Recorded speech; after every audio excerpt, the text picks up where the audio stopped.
चुनाव से ठीक पहले बाहर क्यों आया राम रहीम? क्या ये रिहाई डालेगी हरियाणा चुनाव पर असर? क्या बीजेपी को मिलेगा इसका चुनावी फायदा? क्या आज भी हरियाणा की जनता में है बाबा की पूछ? क्या चुनावी हवा को बदल सकता है राम रहीम?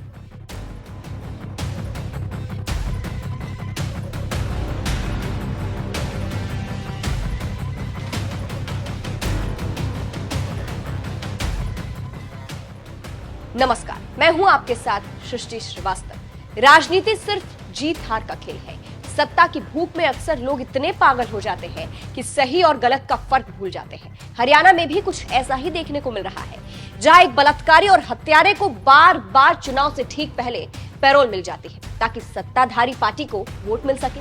जिसे कोर्ट ने बलात्कारी और हत्यारा माना है, वो बार बार जेल से बाहर आकर सुकून की सांस ले लेता है।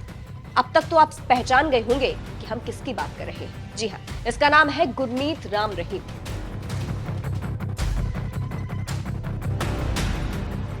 जिसे एक बार फिर चुनाव से ठीक पहले पैरोल मिल गई है। हरियाणा विधानसभा चुनाव से ठीक 3 दिन पहले डेरा सच्चा सौदा प्रमुख राम रहीम को पैरोल मिली और वो भारी सुरक्षा के बीच रोहतक की सुनारिया जेल से बाहर आ गया। हालांकि चुनाव आयोग ने कई शर्तों के आधार पर उसे 20 दिन की पैरोल दी है। इस तरह वो ना हरियाणा में रहेगा और ना ही चुनाव प्रचार कर सकेगा। लेकिन राम रहीम के अनुयायियों में ये मैसेज तो चला ही गया है कि बीजेपी राज में बाबा का पूरा ख्याल रखा जा रहा है। ये मैसेज कहीं वोट में ना बदल जाए, इसके लिए विपक्षी पार्टी बाबा की रिहाई पर ऐतराज जता रही थी। यानी समझा जा सकता है कि राम रहीम अभी भी हरियाणा में कितना प्रभावी है। कांग्रेस ने भारतीय चुनाव आयोग को चिट्ठी लिखकर आपत्ति जताई थी, लेकिन उस पर ध्यान नहीं दिया गया। वहीं आज तक की एक रिपोर्ट के मुताबिक कई चुनावों में बाबा का जादू काम नहीं आया, लेकिन फिर भी बाबा की इतनी पूछ क्यों बनी हुई है, इसके पीछे कारण क्या है, चलिए वो भी आपको बता देते हैं। 9 जिलों की 30 से ज्यादा सीटों पर बाबा के चेले करते हैं काम। अखबारों में छपे तमाम रिपोर्ट्स में दावा किया जाता है कि राम रहीम का हरियाणा के 9 जिलों की करीब 30 से ज्यादा सीटों पर प्रभाव है। राज्य में 50 लाख से ज्यादा लोग उसके फॉलोअर्स हैं। बाबा के बाहर निकलने से उसके समर्थकों में ये संदेश जाता है कि हरियाणा की बीजेपी सरकार अगर सत्ता में रहती है तो बाबा को इसी तरह बाहर आने की अनुमति मिलती रहेगी। सोशल मीडिया के जमाने में एक व्हाट्सएप मैसेज से ही काम हो जाता है। विशेषकर डेरा सच्चा सौदा में पॉलिटिकल अफेयर्स कमेटी होती है। डेरे में ये कमेटी तय करती है कि किसे समर्थन देना है।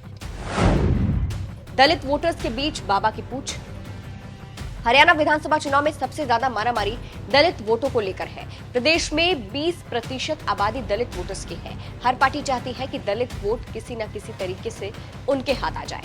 हरियाणा की राजनीति के जानकार वरिष्ठ पत्रकार प्रदीप नरूला कहते हैं कि राहुल गांधी ने शैलजा और भूपेंद्र हुड्डा के हाथ तो मिलवा दिए हैं, पर दिल दोनों के अभी भी दूर है। हुड्डा समर्थकों ने शैलजा का जो अपमान पिछले दिनों किया, उसका कुछ तो असर पड़ेगा ही।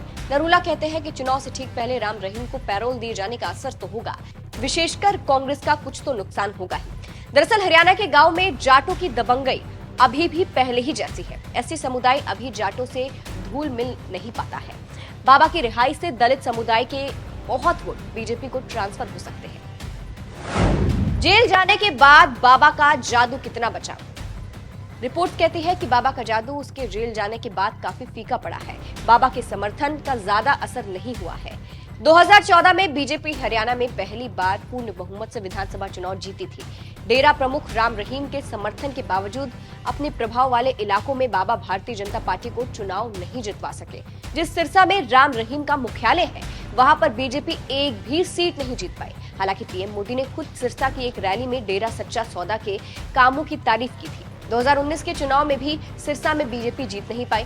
इसी तरह 2012 में कैप्टन अमरिंदर की डूबती नैया भी बाबा नहीं बचा पाए थे, जबकि बाबा का आशीर्वाद लेने कैप्टन खुद सिरसा पहुंचे थे। इसी तरह डबवाली में डबवाली सीट पर डेरा सच्चा सौदा ने खुलकर इनेलो का विरोध किया था, पर सफलता नहीं मिली। 2009 में अजय चौटाला भी डेरा के विरोध के बावजूद इस सीट को जीतने में कामयाब हुए। अब बाबा के बाहर आने के बाद भी कोई ज्यादा फर्क नहीं पड़ेगा, उल्टा बीजेपी की फजीहत हो रही है। क्या आपको भी लगता है कि राम रहीम की रिहाई बीजेपी पर उल्टी पड़ेगी? अपनी राय कमेंट करके जरूर बताएं। नमस्कार।